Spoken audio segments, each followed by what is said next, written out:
ಸದಾಶಿವನಗರದಿಂದ ಸೋಮನಹಳ್ಳಿಗೆ ಪಾರ್ಥಿವ ಶರೀರದ ಮೆರವಣಿಗೆ ಸಾಗುತ್ತೆ. ಇದಕ್ಕಾಗಿ ಎಲ್ಲಾ ರೀತಿ ಸಿದ್ಧತೆಗಳನ್ನು ಕೂಡ ಈಗಾಗಲೇ ಮಾಡಿಕೊಂಡಿದ್ದಾರೆ. ಮಾರ್ಗದುದ್ದಕ್ಕೂ ಸಾರ್ವಜನಿಕರಿಗೆ ದರ್ಶನಕ್ಕೆ ವ್ಯವಸ್ಥೆಯನ್ನ ಕಲ್ಪಿಸಲಾಗುತ್ತದೆ. ಸದಾಶಿವನಗರದಿಂದ ಸೋಮನಹಳ್ಳಿಗೆ ಪಾರ್ಥಿವ ಶರೀರ ಮೆರವಣಿಗೆ ಹೋಗೋದಕ್ಕೆ ಎಲ್ಲಾ ರೀತಿ ತಯಾರಿಗಳಾಗಿದೆ. ಈಗಾಗಲೇ ಬೆಳಗ್ಗೆ 8 ಗಂಟೆಯ ಹೊತ್ತಿಗೆ ಆರಂಭ ಆಗುತ್ತೆ ಅಂತಿಮ ಯಾತ್ರೆ. ಸದಾಶಿವನಗರದಿಂದ ಸೋಮನಹಳ್ಳಿಗೆ ಪಾರ್ಥಿವ ಶರೀರವನ್ನ ಕೊಂಡೊಯ್ಯಲಾಗುತ್ತೆ. ಮಾರ್ಗದುದ್ದಕ್ಕೂ ಸಾರ್ವಜನಿಕರಿಗೆ ದರ್ಶನಕ್ಕೆ ವ್ಯವಸ್ಥೆಯನ್ನ ಕಲ್ಪಿಸಲಾಗಿದೆ.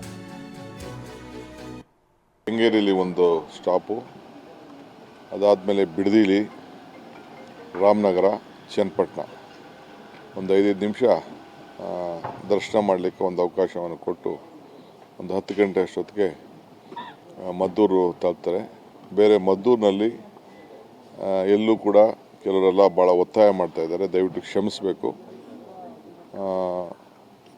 ಮದ್ದೂರಿನಲ್ಲಿ ನಾವು ಸೋಮನಹಳ್ಳಿಲಿ ಇದು ಅಂದರೆ ಮದ್ದೂರಿನಲ್ಲಿ ಪ್ರೊಸೆಷನ್ ಮತ್ತೊಂದು ಮಾಡೋಕ್ಕಾಗಲ್ಲ.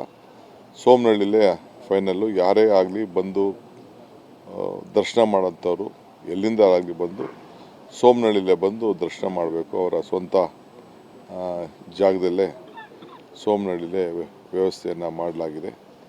ದಯವಿಟ್ಟು, ಯಾಕೆಂದರೆ ಕೆಲವರೆಲ್ಲ ನಮಗೆ ಸ್ಟೇಡಿಯಂ ತೆಗೆದುಕೊಂಡು ಬನ್ನಿ, ಮಂಡ್ಯ ಸ್ಟೇಡಿಯಂ ತೆಗೆದುಕೊಂಡು ಬನ್ನಿ ಅಂತ ಹೇಳಿ ಭಾಳ ಒತ್ತಾಯ ಮಾಡ್ತಾಯಿದ್ದಾರೆ. ಯಾವುದಕ್ಕೂ ಅವಕಾಶ ಇಲ್ಲ.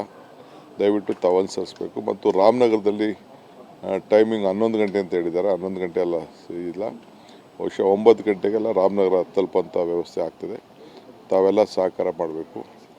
ನಮ್ಮ ರಾಮನಗರ ಜಿಲ್ಲೆಯವರು ಯಾರ್ಯಾರು ರಾಮನಗರ, ಚನ್ನಪಟ್ಟಣ ಮತ್ತು ಬಿಡದಿ ಈ 3 ಕಡೆ ಬಂದು ಕನಕಪುರದವರಾಗಿರ್ಬೋದು, ಆರವಳ್ಳಿಯವರಾಗಿರ್ಬೋದು, ರಾಮನಗರ ಆಗಿರ್ಬೋದು, ಚನ್ನಪಟ್ಟಣದವರಾಗಿರ್ಬೋದು ಅಲ್ಲೇ ದರ್ಶನ ಮಾಡಿಕೊಂಡು ತಾವು ನಮನವನ್ನು ಸಲ್ಲಿಸಬೇಕು ಅಂತೇಳಿ ಕುಟುಂಬದ ಪರವಾಗಿ, ಸರ್ಕಾರದ ಪರವಾಗಿ ತಮಗೆ ತಿಳಿಸ್ತಾ ಇದ್ದೀನಿ.